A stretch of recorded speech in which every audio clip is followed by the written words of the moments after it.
बिस्मिल्लाहिर्रहमानिर्रहीम। अस्सलाम वालेकुम नाज़रीन, मैं सरवत फलीम हूँ। जहाँ भी आप लोग रहें खुशबाश रहें, अल्लाह की अमान मेरे बखैर वाफ़ियत आप लोग रहें। वो एक खुशी का लम्हा, वो एक ख़बर जिसका पूरे पाकिस्तान को इंतज़ार था, या एटलीस्ट करोड़ों की तादाद में आवाम को इंतज़ार था। वो ख़बर अभी इससे कुछ देर पहले जो है वो आ गई है। एक नोटिफिकेशन है जो इस वक्त हमारे सामने आ गया है, जिसमें ये तारीख़ का तयन कर दिया गया है कि justice Qazi Faez Isa supreme court of Pakistan के बतौर चीफ जस्टिस के रिटायरमेंट उनकी होने जा रही है 25 अक्टूबर को। ये वो एक ख़बर थी जिसका पूरे पाकिस्तान को बड़ी शिद्दत से इंतज़ार था, और इंतज़ार हो रहा था कि क्यों काजी फ़ाइज़ ईसा का जो नोटिफिकेशन है वो उनकी रिटायरमेंट का नहीं जारी हो रहा, और मंसूर अली शाह साहब की तकर्री का नोटिफिकेशन क्यों अब तक जारी नहीं हो सका। इस एक नोटिफिकेशन के ज़रिए कुछ बारीक वारदातें करने की कोशिश की गई है। वो वारदातें मैं आपको बताऊंगी, लेकिन पाकिस्तान की तारीख़ में सिर्फ शायद दो ही मौके हमेशा लिखे जाएंगे और याद रखे जाएंगे, जब लोगों ने शुक्राने के नवाफिल अदा किए होंगे, लोगों ने घरों में देगें बनवाई होंगी, लोगों ने कुछ मीठा बांटा होगा, कुछ मीठा खाया होगा। पाकिस्तान की तारीख़ में बताया जाता है कि एक तो जब पाकिस्तान एटमी क़ुव्वत बना,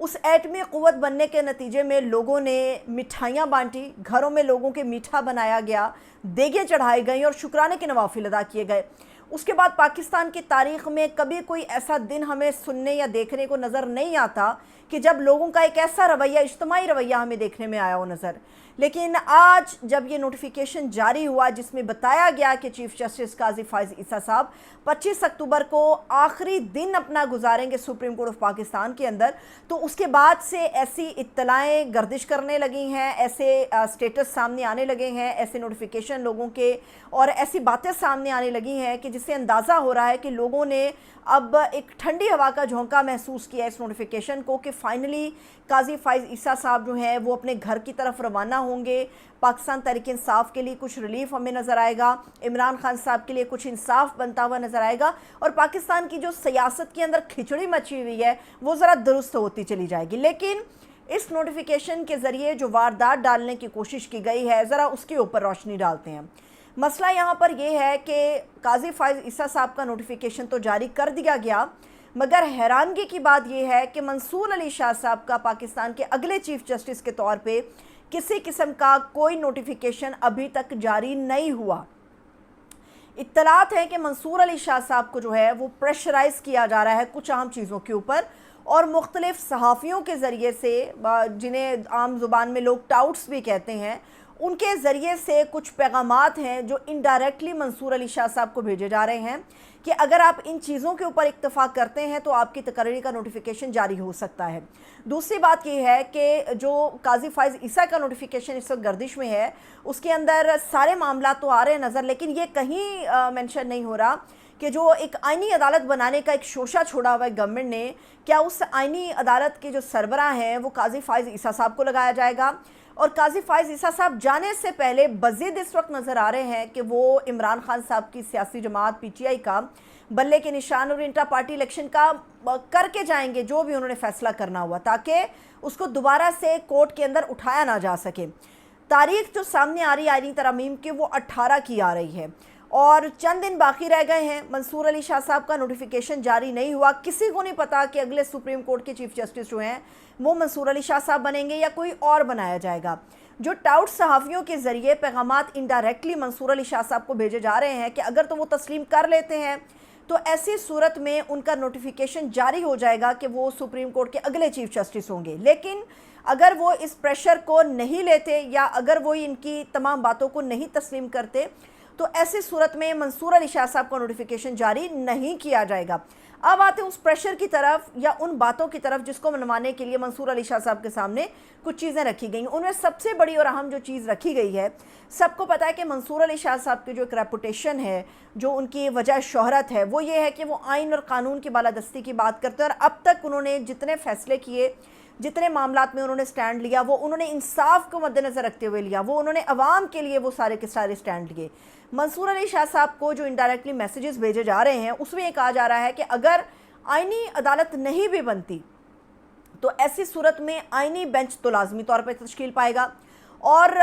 मंसूर अली शाह साहब से कहा जा रहा है कि उस आइनी बेंच के अंदर जो जजेस शामिल होने चाहिए ان کی نوعیت کچھ اس قسم کی ہونی چاہیے کہ وہ پرو پی ٹی آئی نہ ہوں،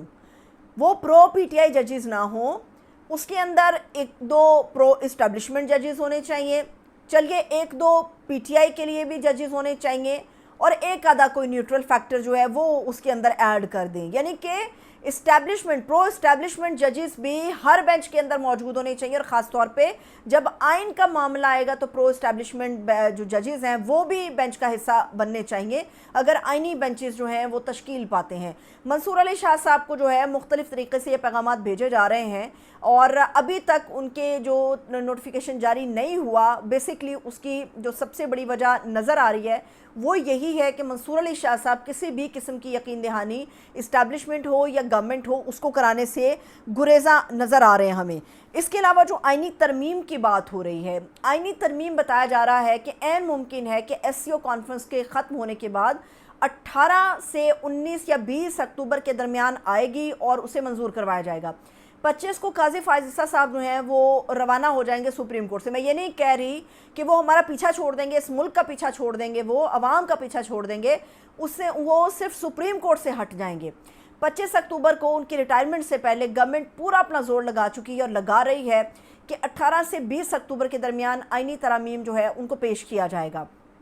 اور یہ کوشش ہوگی کہ قاضی فائز عیسیٰ صاحب جو ہیں وہی ان کو منظور کریں۔ جب آئینی ترامیم کی بات آتی ہے تو پاکستان کے اندر جو ان کے لیے سب سے زیادہ سرگرم ہمیں شخص نظر آتا ہے وہ بلاول بھٹو زرداری ہیں۔ ابھی سے کچھ دیر پہلے حامد میر صاحب نے ایک کتاب کا حوالہ دیا اور اس کتاب کے اندر شامل کچھ شرمناک چیزیں ہمارے سامنے رکھی، جس سے بلاول بھٹو زرداری کو انہوں نے تھوڑی سی شرم دلانے کی کوشش کی کہ آج اب جن آئینی ترامیم اور جس کے بھی مسودے کے اوپر عمل پیرا کرنے کی کوشش کر رہے ہیں ان لوگوں نے ماضی میں آپ کے نانا کے ساتھ کیا کیا۔ حامد میر صاحب جو ہیں وہ ذوالفقار علی بھٹو کے آخری 323 دن ایک کتاب ہے اس کا حوالہ دیتے ہیں، اور اس کے اندر جو چیزیں تحریر ہیں اس میں یہ بتایا جاتا رہا کہ اسٹیبلشمنٹ نے یہ پورا زور لگایا تھا کہ ثابت کرے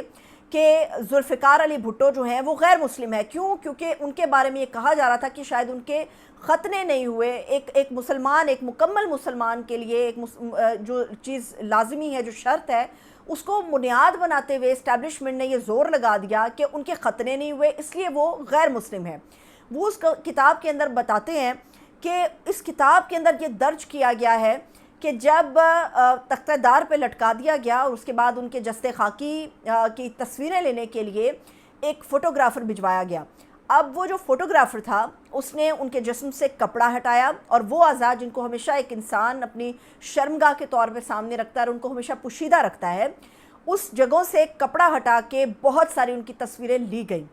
تاکہ اگر اسٹیبلشمنٹ اس چیز میں سچ ثابت ہوتی ہے کہ ان کے خطرے نہیں ہوئے تو پھر پیپلز پارٹی کو دفن کرنے میں انہیں زیادہ وقت نہیں لگے گا۔ لیکن جب وہ تصویریں لی گئیں تو ان سے یہ ظاہر ہوا کہ ذوالفقار علی بھٹو کے نہ صرف ختنے ہوئے تھے بلکہ وہ ایک مکمل مسلمان بھی تھے۔ تو حامد میر صاحب نے بلاول بھٹو زرداری کو اس طرح سے شرم دلانے کی کوشش کی ہے، یا وہ لوگ جو سمجھتے ہیں کہ بلاول جس جمہوریت کی جد و جہد کی بات کر رہا ہے، اصل میں جمہوریت کا جنازہ کہاں پر نکالا گیا تھا، مگر آج بلاول انہی کے ہاتھوں میں کھیل رہے ہیں اور انہی کے مسودے کو لے کر آگے بڑھ رہے ہیں۔ حالانکہ سب یہ بات جانتے ہیں کہ آئینی ترامیم کے اس مسودے سے عدالتیں ماتحت ہو جائیں گی، بے اختیار ہو جائیں گی، ججز بے اختیار ہو جائیں گے، اور ایک کالا قانون ہے جو پورے پاکستان کے اندر ہمیں لاگو ہوتا ہوا نظر آئے گا۔ اس کے علاوہ جو ایک اور بہت بڑی چیز ہے پاکستان کے اندر، سب لوگ ان آئینی ترامیم کے حوالے سے بات چیت تو کر رہے ہیں، لیکن جو اصل میں پاکستان کو خطرات ہیں وہ سب سے زیادہ خطرہ دہشت گردی کا ہے۔ ابھی سے کچھ دن پہلے، 2-3 دن پہلے حکومت نے ایک ایسا وار کیا پی ٹی ایم کے اوپر، ان کو کل عدم سیاسی جماعت قرار دے دیا، جس کے بعد وہاں پر ان کا جرگہ نہیں ہونے دیا گیا اور بہت وہاں پر دنگا فساد ہوا، کئی قیمتی جانیں چلی گئی وہاں پر۔ اور یہ ماننا پڑے گا کہ جس طرح سے یہ کہتے ہیں کہ خیبر پختونخوا کے اندر اگر ہم گورنر راج کو نافذ کر دیں گے تو چیزیں کنٹرول ہو جائیں گی، چیزیں کنٹرول نہیں بلکہ آؤٹ آف کنٹرول ہو جائیں گی، کیونکہ اس جرگے کو مذاکرات پہ آمادہ کرنے سے لے کے اس جرگے میں جو مذاکرات ہوئے ان کو کامیاب کرنے تک، اس میں صرف اور صرف ون مین شو ہوا، وہ علی امین گنڈا پور صاحب کا تھا۔ وزیر داخلہ محسن نقوی اپنے آپ میں بڑے وہ تیسمار خان بنتے ہیں، فیصل کریم کنڈی وہ بھی سنبھالے نہیں سنبھلتے، لیکن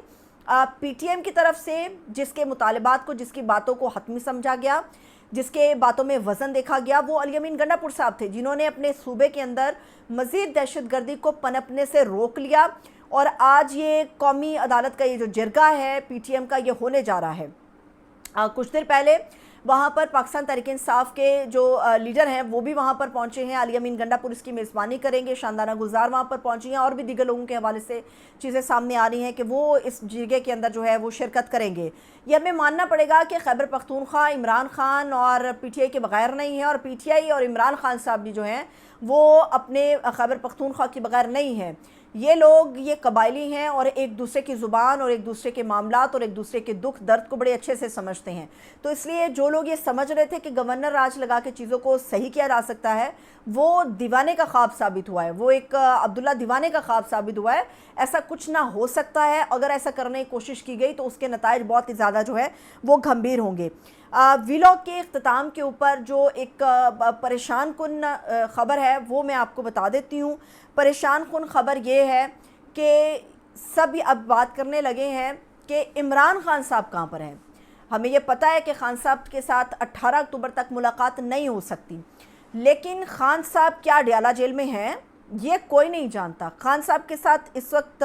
क्या बीती जा रही है ये कोई नहीं जानता। खान साहब इस वक्त किस हालात में हैं ये कोई नहीं जानता। खान साहब की सेहत से लेके उनके तमाम मामलात कैसे हैं ये कोई नहीं जानता। इस वक्त जो है वो कोर्ट के अंदर एक दरख्वास्त डाली गई है कि बताया जाए कि इमरान खान साहब किस हालत में हैं, क्या अडयाला जेल में हैं वो या अडयाला जेल में मौजूद नहीं हैं। उनके जो हमशीरा हैं नौरीन खान, उनकी तरफ से सलमान अकरम राजा साहब के ज़रिए एक दरख्वास्त डाली गई है कि इमरान खान साहब से मुलाकात की इजाज़त दी जाए, लेकिन इसके ऊपर PTI एक वार्निंग जारी कर चुकी है। और ISF यूथ विंग के जो सरबराह हैं खालिद खुर्शीद खान साहब, उन्होंने इसके ऊपर वार्निंग जारी कर दी है, क्योंकि ये तशवीशनाक बात है कि कोई नहीं जानता इमरान खान साहब कहाँ पर हैं, किस हाल में हैं, क्या उनके साथ सलूक किया जा रहा है और क्या कुछ हो रहा है वहाँ पर। तो उन्होंने कहा है कि अगर तो इमरान खान साहब से 18 अक्टूबर से पहले मिलने की इजाज़त नहीं दी जाती, इमरान खान साहब के बारे में इत्तला नहीं आती, तो ऐसी सूरत में तमाम ISF के नौजवान यूथ विंग जो है वो दोबारा से इस्लामाबाद D चौक की तरफ अपना रुख करेगा और हम अपना पुरअमन एहतजाज रिकॉर्ड करवाएंगे। अभी देखते हैं, खुदा करे जो भी हो खैरियत से हो, पुरअमन तरीके से रहे, और इमरान खान साहब की जो मालूमात हैं उनकी सेहत से मुतालिक और उनके बाकी मामलात के मुतालिक जो हैं वो खुदा करे कि तशवीशनाक ना हो, क्योंकि इससे एक और तशवीश की लहर उठेगी और पाकिस्तान का जो अमन है खुदा ना खास्ता वो गैज़ो गज़ब में तब्दील होने के कभी इम्कानात होते हुए नज़र आ रहे हैं। इजाज़त दीजिए, अपना ख्याल